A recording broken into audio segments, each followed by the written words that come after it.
we get to have Rowena from Rogue Retreat, who's the administrative assistant and has been a part of their Rising Star program.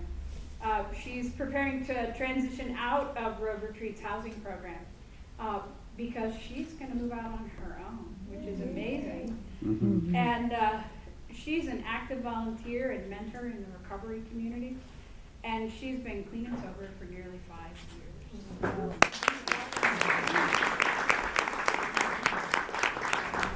So I get a little nervous, so I wrote mine out. My name is Rowena. I'm very pleased to be here speaking to you today. I'm blessed to be able to say that today, right now, I live a fairly comfortable life.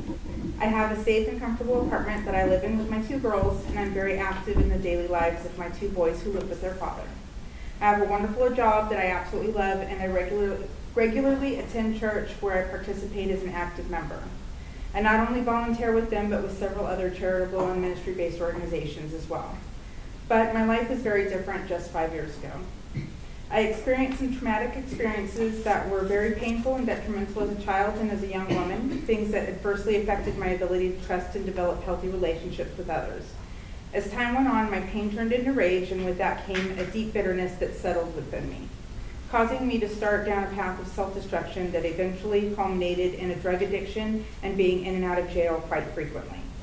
On February 4th, 2015, I was arrested again, but that would be the last time. What changed was that I had finally reached my bottom, and as I broke, I cried out to God in earnest.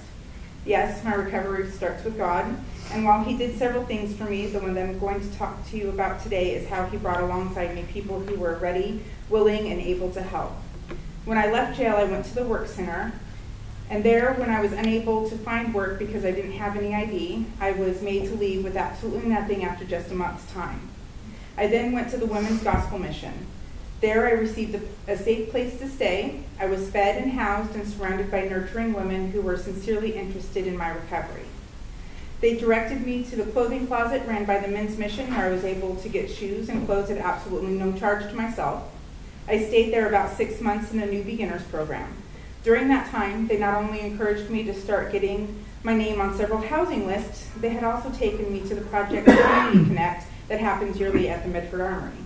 And that's where I got hooked up with the Veterans Benefit and Assistance Office. They were able to help me order my birth certificate, which was the first and biggest hurdle to getting my ID back. I was then invited to a place called the Freedom House, which is run by Hope in the Future Ministries. There I was able to participate in a year-long discipleship program. I had no idea when I accepted that invitation that I'd be there for 2 years. During my time there, I paid off all my fines and supervision fees. I was able to get my driver's license reinstated, and because of their low program fee, I was able to entirely pay off my child support debt. After I had completed the first year there, I was invited to be an intern in that ministry. Today, I still serve Hope in the Future as a board member and volunteer. During my stay there, I had also begun attending Celebrate Recovery at Set Free, and that's where I first met Chad McComas, the executive director at Rogue Retreat. I've become involved there as a leader and continued to serve weekly. I also met Doug Gould, who was, at that time, the director of Foundations for Recovery. In September of 2017, my girls and I got our own place with Rogue Retreat.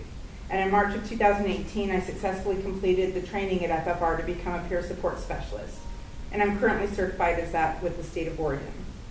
In August of last year, I was invited to join the Rising Star program at Rogue Retreat, where I am now employed as the administrative assistant. Because of my employment and the income I now earn with them, I have become ineligible for so many services I have depended on my whole life, something that is both amazing and terrifying at the same time. During my recovery, I had begun the long journey of regaining my dental health.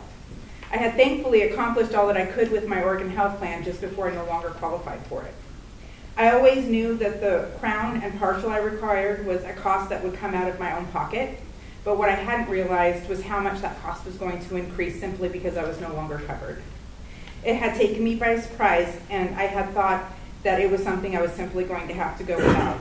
Until one day at a staff meeting, one of my coworkers, our financial director, who is also involved with United Way, asked a simple question. The question she asked was, "What are your barriers and how can we help you?" And I had no idea when I was telling them about my dental issue that she was going to tell me about a program that United Way had available called the Will Barrier Buster Program.